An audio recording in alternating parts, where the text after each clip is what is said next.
Ce mardi 11 avril 2023, Canal+ diffuse le film La Dégustation dans lequel se retrouvent Bernard Campan et Isabelle Carré. Les deux acteurs incarnent respectivement un caviste divorcé et une infirmière célibataire. Après de nombreuses péripéties, les deux personnages vont rentrer dans un jeu de séduction. Mais Bernard Campan et Isabelle Carré ont-ils été en couple dans la vraie vie? Eh bien non. Les deux acteurs ont par contre à de nombreuses reprises collaboré ensemble. À l'occasion d'un entretien pour Téléstar, l'actrice avait dévoilé ô combien elle était heureuse de retrouver son ami de toujours. On était si heureux.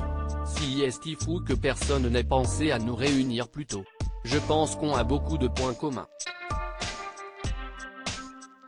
Nous sommes des solitaires.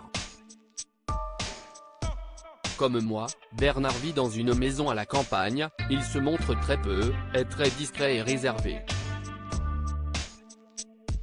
Dans le film La Dégustation, la comédienne incarne une femme, prénommée Hortense. Je me retrouve un peu en elle. J'ai longtemps eu ce même côté enjoué et volubile.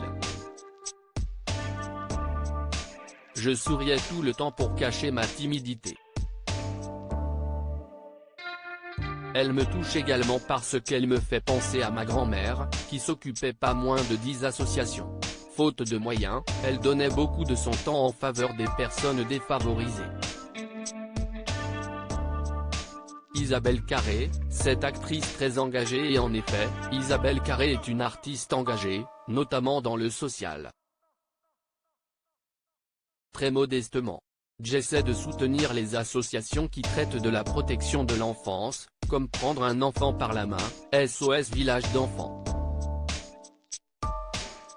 Mais je manque de temps entre mes métiers d'actrice et de romancière, et mon rôle de maman. Elle a 3 enfants, Antoine, 13 ans, Madeleine, 9 ans, et Clara, 8 ans, note de la rédaction. À propos de l'auteurone passionné de People, j'écris sur Closer depuis 2020. Vos célébrités préférées n'ont plus de secrets pour moi. Ces derniers articles et Charles III, c'était ça le code. Gilles Boulot lève le voile sur un geste étonnant des gardes. Hauts-de-Seine, une simple querelle à la caisse d'un supermarché débouche sur un terrible drame et Didier Deschamps, manipulateur, menteur. Attaqué par un célèbre journaliste, il prend des